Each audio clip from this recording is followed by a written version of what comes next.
Hi friends, ಎಲ್ಲರೂ ಹೇಗಿದ್ದೀರಾ? I hope ಎಲ್ಲರೂ ಚೆನ್ನಾಗಿದ್ದೀರಾ ಅನ್ಕೋತೇನೆ. ಇವತ್ತು ನಾನು ನಿಮಗೆ ಬೆಂಡೆಕಾಯಿ ರೆಸಿಪಿ ತೋರಿಸ್ತೇನೆ, ಬನ್ನಿ. ಬೆಂಡೆಕಾಯಿನ ಮೊದಲು ನೀಟಾಗಿ ತೊಳೆದುಕೊಳ್ಳಿ. ಎಲ್ಲ ಧೂಳು ಇರುತ್ತಲ್ವ, ನೀಟಾಗಿ ತೊಳೆದುಕೊಂಡ ನಂತರ ಬೆಂಡೆಕಾಯಿನ ನೀಟಾಗಿ ಒಂದೊಂದಾಗಿ ನೀಟಾಗಿ ಕಟ್ ಮಾಡಿ ಎತ್ತಿಟ್ಕೊಳ್ಳಿ. ಬೆಂಡೆಕಾಯಿ ಕೆಲವೊಂದು ಮನೆಯಲ್ಲಿ ತಿನ್ನೋದಿಲ್ಲ, ಲೋಳೆ ಇರುತ್ತೆ ಅಂಥೇಳಿ ನಾನು ಒಂದು ಟಿಪ್ಸ್ ಹೇಳ್ತೇನೆ. ಆ ಟಿಪ್ಸನ್ನು ಮಾಡಿದರೆ ನೀವು ಬೆಂಡೆಕಾಯಲ್ಲಿ ಲೋಳೆ ಬರೋದೇ ಇಲ್ಲ. ಈಗ ಬೆಂಡೆಕಾಯಿ ಎಲ್ಲ ಕಟ್ ಮಾಡಿ ಎತ್ತಿಟ್ಕೊಂಡಾಯ್ತು. ಈಗ ಒಂದು ಈರುಳ್ಳಿ ಮತ್ತೊಂದು ಟೊಮಾಟೊ ತೊಗೊಳ್ಳಿ. ಈರುಳ್ಳಿ ಚಿಕ್ಕದಾಗಿ ನೀಟಾಗಿ ಕಟ್ ಮಾಡಿ ಈರುಳ್ಳಿನೂ ಎತ್ತಿಟ್ಕೊಳ್ಳಿ.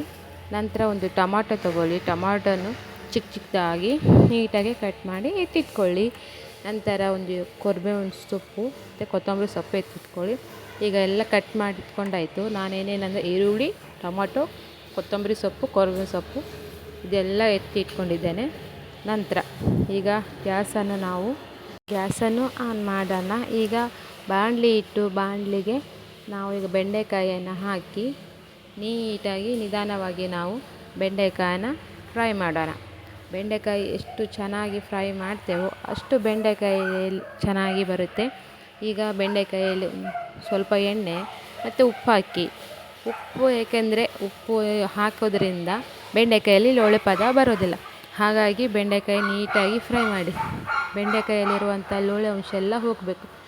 ನೋಡಿ, ಈಗ ನಾನು ಬೆಂಡೆಕಾಯಲ್ಲಿ ಒಂದು ಚೂರು ಲೋಳೆ ಬರ್ತಾನೆ ಇಲ್ಲ.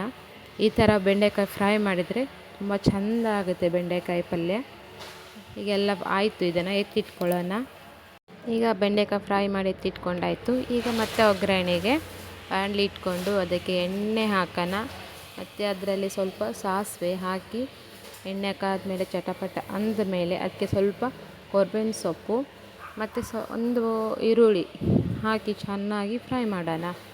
ಈರುಳ್ಳಿ ಎಷ್ಟು ಚೆಂದ ಫ್ರೈ ಆಗುತ್ತೆ ಅಷ್ಟು ಚೆನ್ನಾಗಿ ಟೇಸ್ಟ್ ಬರುತ್ತೆ. ಈರುಳ್ಳಿ ಸ್ವಲ್ಪ ಜಾಸ್ತಿ ಪ್ರಮಾಣದಲ್ಲೇ ಇರಲಿ. ಈರುಳ್ಳಿ ಸ್ವಲ್ಪ ಕಂದು ಬಣ್ಣ ಬಂದಾದಮೇಲೆ ಅದಕ್ಕೆ ಒಂದು ಹೆಚ್ಚಿದ್ದ ಟೊಮೊಟೊವನ್ನು ಅದಕ್ಕೆ ಸೇರಿಸೋಣ. ಟೊಮೊಟೊ ಮತ್ತು ಈರುಳ್ಳಿ ಎಷ್ಟು ಚೆನ್ನಾಗಿ ಫ್ರೈ ಆಗುತ್ತೋ ಅಷ್ಟು ಒಳ್ಳೆಯ ಟೇಸ್ಟ್ ಕೊಡುತ್ತೆ ಬೆಂಡೆಕಾಯಿ ಪಲ್ಯಕ್ಕೆ. ಹಾಗಾಗಿ ಚೆನ್ನಾಗಿ ಈರುಳ್ಳಿ ಮತ್ತು ಟೊಮೊಟೊನ ಚೆನ್ನಾಗಿ ಫ್ರೈ ಮಾಡ್ಕೊಳ್ಳೋಣ. ಟೊಮೊಟೊ ಸ್ವಲ್ಪ ಸ್ಮೂತ್ನೆಸ್ ಆಗಬೇಕು ಅದರಲ್ಲಿ ಟೊಮೊಟೊನ. ನಂತರ ಟೊಮೊಟೊ ಮತ್ತು ಈರುಳ್ಳಿ ಫ್ರೈ ಆದಮೇಲೆ ಅದಕ್ಕೆ ನಾನು ಜಜ್ಜಿಟ್ಕೊಂಡಿರುವಂಥ ಒಂದು 10 ಮೆಣಸಿನ್ಕಾಯಿ ಮತ್ತು ಬೆಳ್ಳುಳ್ಳಿ ಮತ್ತು ಕೊತ್ತಂಬರಿ ಸೊಪ್ಪು ಜಜ್ಜಿ ಇಟ್ಕೊಂಡಿರುವಂಥ ಪೇಸ್ಟನ್ನು ಸೇರಿಸಾದ್ಮೇಲೆ ಅದು ಕೂಡ ಒಂದು 5 ನಿಮಿಷ ಚೆನ್ನಾಗಿ ಎಣ್ಣೆಯಲ್ಲಿ ಹಸಿ ಸ್ಮೆಲ್ ಹೋಗೋವರೆಗೂ ಚೆನ್ನಾಗಿ ಬಾಡಿಸಬೇಕು. ಹಾಗಾದರೆ ಚೆನ್ನಾಗಿ ಹಸಿ ಸ್ಮೆಲ್ಲೆಲ್ಲ ಹೋದ್ಮೇಲೆ 1 ಟೀ ಸ್ಪೂನು ಅರಿಶಿನ ಹಾಕಿ ರುಚಿಗೆ ತಕ್ಕಷ್ಟು ಉಪ್ಪನ್ನು ಹಾಕಿ ಚೆನ್ನಾಗಿ ಫ್ರೈ ಮಾಡಿ. ಇದು ಎಣ್ಣೆಯಲ್ಲಿ ಮತ್ತು ತರಕಾರಿಗೆಲ್ಲ ಬೆರೆಯುವಂತೆ ಚೆನ್ನಾಗಿ ಫ್ರೈ ಮಾಡಿ. ಅದಾದ ಮೇಲೆ ನಾವು ಹುರಿದಿಟ್ಟಿರುವಂಥ ಬೆಂಡೆಕಾಯನ್ನೆಲ್ಲ ಇದಕ್ಕೆ ಸೇರಿಸಬೇಕು. ಇವಾಗ ಬೆಂಡೆಕಾಯನ್ನು ಹಾಕಿ ಚೆನ್ನಾಗಿ ಮಿಕ್ಸ್ ಮಾಡಿ ಇದನ್ನು ಚೆನ್ನಾಗಿ ಬೆಂಡೆಕಾಯಿ ಮತ್ತು ಮಸಾಲ ಹಾಕಿರುವಂಥದ್ದೆಲ್ಲವನ್ನು ಚೆನ್ನಾಗಿ ಹೊಂದಿಕೊಳ್ಳುವಂತೆ ಮಿಕ್ಸ್ ಮಾಡಬೇಕು ಬೆಂಡೆಕಾಯಿನ. ಈಗ ಅದಕ್ಕೆ ಬೆಂಡೆಕಾಯಿನ ಎಷ್ಟು ನೀವು ಫ್ರೈ ಮಾಡ್ತೀರೋ ಅಷ್ಟು ಒಳ್ಳೆ ಟೇಸ್ಟ್ ಬರುತ್ತೆ. ಈಗ ಅದನ್ನು ಮುಚ್ಚಿ 5 ನಿಮಿಷ ಅದಕ್ಕೆ ಬಿಡಿ, ಚೆನ್ನಾಗಿ ಬೇಯುತ್ತೆ. ನಂತರ ತೆಗೆದು ನೋಡಿ, ಬೆಂಡೆಕಾಯಿ ಚೆನ್ನಾಗಿ ಫ್ರೈ ಆಗಿರುತ್ತೆ. ಇದನ್ನು ಬೆಂಡೆಕಾಯಿ ಒಂದು ಸಲ ಮಿಕ್ಸ್ ಮಾಡೋಣ.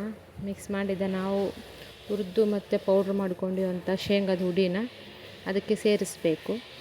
ಸೇರಿಸಿದಾದಮೇಲೆ ಮತ್ತೆ ಮಿಕ್ಸ್ ಮಾಡಿ ಚೆನ್ನಾಗಿ ಎಲ್ಲ ಹೊಂದಿಕೊಳ್ಳುವಂತೆ ಮಿಕ್ಸ್ ಮಾಡಬೇಕು. ಕೊನೆಗೆ ಸ್ವಲ್ಪ ಕೊತ್ತಂಬರಿ ಸೊಪ್ಪು ಹಾಕಿ ಮಿಕ್ಸ್ ಮಾಡಿ. ಈಗ ನೋಡಿ, ನಮಗೆ ರುಚಿಯಾದಂಥ ಬೆಂಡೆಕಾಯಿ ಪಲ್ಯ ರೆಡಿ ಆಯಿತು. ಈ ಥರ ಮಾಡಿದರೆ ಚಪಾತಿ ಮತ್ತು ರೋಟಿಗೆ ಎರಡಕ್ಕೂ ಚೆನ್ನಾಗಿರುತ್ತೆ ಕಾಂಬಿನೇಷನು. ಒಂದು ಸಲ ಟ್ರೈ ಮಾಡಿ ನೋಡಿ, ಮನೆಯಲ್ಲಿ ಎಲ್ಲರೂ ಇಷ್ಟಪಟ್ಟು ತಿಂತಾರೆ. ನಾನು ಮಾಡಿರುವ ಬೆಂಡೆಕಾಯಿ ರೆಸಿಪಿ ನಿಮಗೆ ಇಷ್ಟವಾದರೆ ಸಬ್ಸ್ಕ್ರೈಬ್, ಮತ್ತು ಮಾಡಿರೋ ಪದಾರ್ಥ ಇಷ್ಟವಾದರೆ ಒಂದು ಲೈಕ್, ಸಬ್ಸ್ಕ್ರೈಬ್ ಕೊಡೋದನ್ನು ಮರೆಯಬೇಡಿ. Thank you for watching.